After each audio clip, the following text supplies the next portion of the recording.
Dear students, अभी हम assertive sentence पढ़ा रहे थे। असर्टिव सेंटेंस में आधा ही वीडियो हम बना पाए थे। इस वीडियो में फिर से हम समझते हैं। कहता है कि यदि इन्वर्टेड कोमा के अंदर, इस रूल को ठीक से समझो, इन्वर्टेड कोमा के अंदर कोई टर्म ऑफ एड्रेस आता है। टर्म ऑफ एड्रेस में जैसे friend, father, brother, mother, gentleman, ladies, ladies and gentleman इत्यादि कोई कॉमन नाउन आए तो इन शब्दों को पहले एड्रेस्ड एज, इसे भूलेंगे नहीं, एड्रेस्ड एज जोड़कर इन्हें रिपोर्टिंग वर्ब के पहले रख दें और तब डायरेक्ट से इनडायरेक्ट में बदलें। जैसे यहाँ समझेंगे, द टीचर, इसमें कहता है द प्रेसिडेंट सेड, राष्ट्रपति ने कहा, ladies and gentleman I should thank you.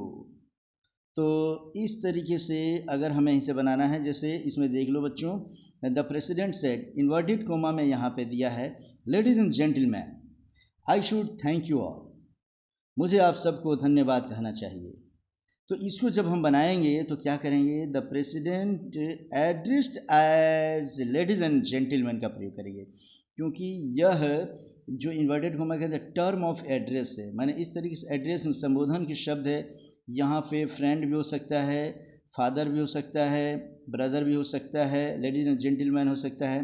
तो हम लिखेंगे the president addressed as ladies and gentleman, तब लिखेंगे एंड सेड, अब ये सेड को तब लिखेंगे एंड सेड दैट, तब इस वाक्य को बदल देंगे I should thank you all, तो लिखेंगे he should thank them all. यहाँ पे सेकेंड पर्सन है तो ऑब्जेक्ट के अनुसार यहाँ लेडीज एंड जेंटलमैन ऑब्जेक्ट हो गया, देम का प्रयोग हमने कर दिया, और आई सब्जेक्ट के अनुसार चेंज करेंगे तो यहाँ पर ही हो गया, तो इसलिए he should thank them all का प्रयोग करेंगे। तो इस तरीके से बच्चे, और भी एग्जाम्पल एक दो ठो मैं तुम्हें बता दे रहा हूँ, इस एग्जाम्पल को समझो ठीक से। जैसे कहता है कि Gandhi ji said to the people, friends here I am to help you. Gandhi ji ने लोगों से कहा कि मित्रों, here I am to help you, यहाँ मैं आप लोगों का मदद करने वाला हूँ। तो इस तरीके से इसको हम बनाएंगे, Gandhi ji said to the people को हम क्या करेंगे, इसको लिखेंगे Gandhi ji addressed the people, किस तरीके से एड्रेस किया था, फ्रेंड की तरह, तो लिखेंगे address the people as friends, तब लिखेंगे एंड सेड दैट, तब उन्होंने कहा here I am to help you, मतलब देयर, अब निकटता सूचक को दूरी सूचक में बदल दिए हम लोग, इसलिए there first person change according to subject, तो लिखेंगे he was to help them, am को हमने वाज में बदल दिया क्योंकि ये कॉरस्पॉन्डेंट पास्ट में चला जाएगा बच्चे। यह चूँकि पास्ट इंडिफिनिट में पास्ट टेंस में है और यह प्रेजेंट में है, तो हमने रूल बताया था चेंज ऑफ टेंस में, यह कॉरस्पॉन्डेंट पास्ट में बदल जाएगा। तो इस तरीके से असर्टिव सेंटेंस में हमारा ये हो गया बच्चा, ये बन गया। अब इसके बाद हम देखते हैं कि कॉल के बाद एज का प्रयोग नहीं किया जाता है। याद रखेंगे, अगर कॉल अगर दे दिया रहेगा तो वहाँ एज का प्रयोग हम नहीं करेंगे। जैसे कहते हैं Ram said to Mohan, friends, friend I am fine, तो हम लिखेंगे राम कॉल्ड मोहन, राम कॉल्ड मोहन।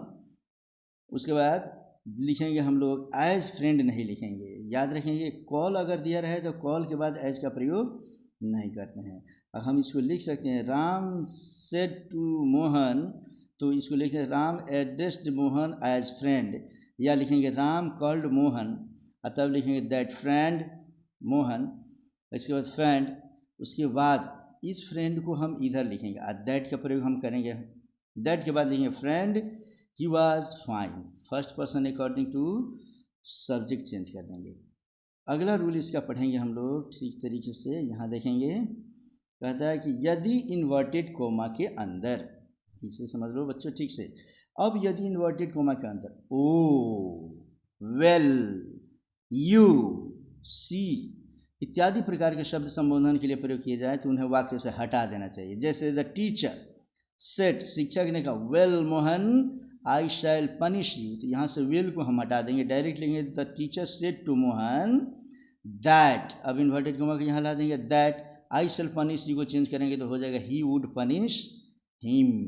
याद रखेंगे, ओ मोहन, वेल मोहन, यू मोहन, सी मोहन, अगर ऐसा कोई भी शब्द रहता तो वेल, ओ, यू, सी इत्यादि को हटा देंगे और तब जनरल रूल्स की तरह बनाएंगे बच्चों। अब हमारा इसमें है अगला नियम, कहता कि यदि इन्वर्टेड कोमा के भीतर, समझेंगे, यदि इन्वर्टेड कोमा के भीतर स्वागत माने वेलकम या विदाई, फेयरवेल जैसे गुड मॉर्निंग, गुड नाइट आदि प्रकार के शब्द आए हों तो आइडियम्स के अनुसार इनके पहले बिड या बेड जोड़कर इन्हें रिपोर्टिंग वर्ब के पहले रख देना चाहिए, दैट के बाद नहीं। जैसे अगर प्रेजेंट में रहेगा तो बिड और पास्ट में रहेगा तो बेड का प्रयोग करेंगे। जैसे देखो बच्चों यहाँ समझो, कहता है कि यदि कोई वाक्य दिया हो कि my friend said to me, मेरे मित्र ने मुझसे कहा good morning, I am happy to see you, तो गुड मॉर्निंग शब्द आ जाए, गुड इवनिंग शब्द आ जाए, गुड नाइट शब्द आ जाए, तो इसको हम लिखेंगे my friend bade me good morning, small letter से लिखेंगे यहाँ पर। तो चूंकि पास्ट टेंस में सेड दिया है इसीलिए हमने बेड का प्रयोग किया, प्रेजेंट रहता है तो बीड का प्रयोग करते हैं। My friend bade me good morning, मेरे मित्र ने गुड मॉर्निंग कहा, एंड सेड और कहा I am happy to see you, तो लिखेंगे that he was happy to see me. बच्चों अब फर्स्ट पर्सन सब्जेक्ट के अनुसार, सेकेंड पर्सन ऑब्जेक्ट के अनुसार जो चेंज होता है, अब मुझे ये बार बार तुम्हें बताने की ज़रूरत नहीं है, मुझे लगता है कि तुम वो समझ गए हो।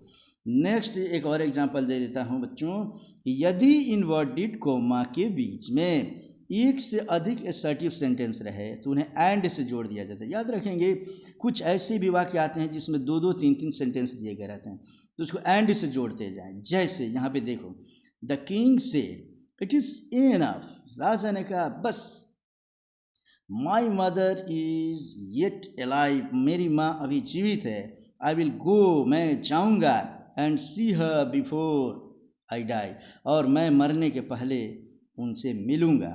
इसमें कई सारे वाक्य आ रहे हैं बच्चों, तो इन वाक्यों को बनाने के लिए हम क्या करेंगे, सबको एंड से जोड़ेंगे, लिखेंगे the king said that it was enough that his mother was yet alive and that he would go and see her before he died।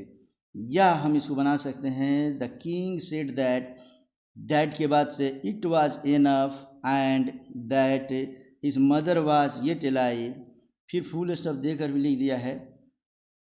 तो इसके बाद से इसमें दिया हुआ है ही फर्दर, आगे उसने एडेड, आगे उसने कहा that he would go and see her before he dead.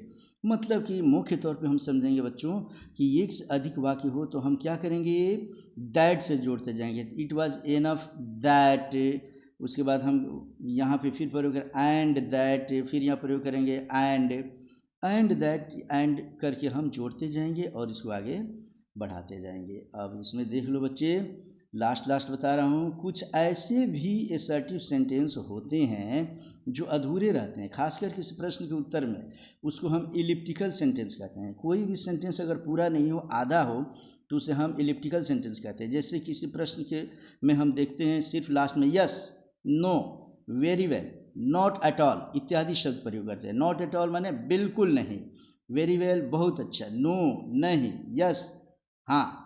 ऐसी अवस्था में प्रश्न के उत्तर का अर्थ समझकर उन्हें पूरा कर दें तथा इस प्रकार बदल दें। जैसे उसको हम बदलते हैं replied in the affirmative, yes होगा तो लिखेंगे अफर्मेटिव, और नो होगा तो लिखेंगे रिप्लाइड इन द निगेटिव। काफ़ी इंपॉर्टेंट, बच्चे बार बार ये पूछते हैं किसी न किसी से। जैसे इसमें कहता क्या है, ही सेड यस, उसने कहा यस, तो इसको बनाएंगे जब इनडायरेक्ट तो बनेगा he replied in the affirmative, या he said that he was dot dot dot, तो ये ना प्रयोग करके हम इसी को ज़्यादा इस्तेमाल करेंगे, ही रिप्लाइड इन द अफर्मेटिव। अगर रहता ही सेड, याद रखो, अगर रहता ही सेड यस की जगह रहता नो, तो लिखेंगे ही रिप्लाइड इन द अफर्मेटिव की जगह हम लिखते निगेटिव, अफर्मेटिव की जगह हम निगेटिव लिख लेते हैं बच्चे। इस तरीके से असर्टिव सेंटेंस का हमारा पैसिव समाप्त होता है। और हम अब असर्टिव सेंटेंस का हमने 2 वीडियो इसमें बना दिया, इसके पहले का छोटा वीडियो वो भी देख लेंगे और ये भी देख लेंगे। तो इस तरीके से हमने अभी तक इसका 6 वीडियो बना दिया। इस 6 वीडियो को कंटिन्यू देखेंगे, तब हम 7वें वीडियो में पढ़ेंगे बच्चों। अब अगला सेंटेंस हमारा जो होगा वह होगा हमारा इंट्रोगेटिव सेंटेंस। कैसे किसी भी इंट्रोगेटिव सेंटेंस का पैसिव हम कैसे बनाते हैं, ये पढ़ेंगे हम लोग वीडियो नंबर 7 में। तो 7वां वीडियो के लिए तैयार हो गए बच्चों। मिलते हैं इस ब्रेक के बाद।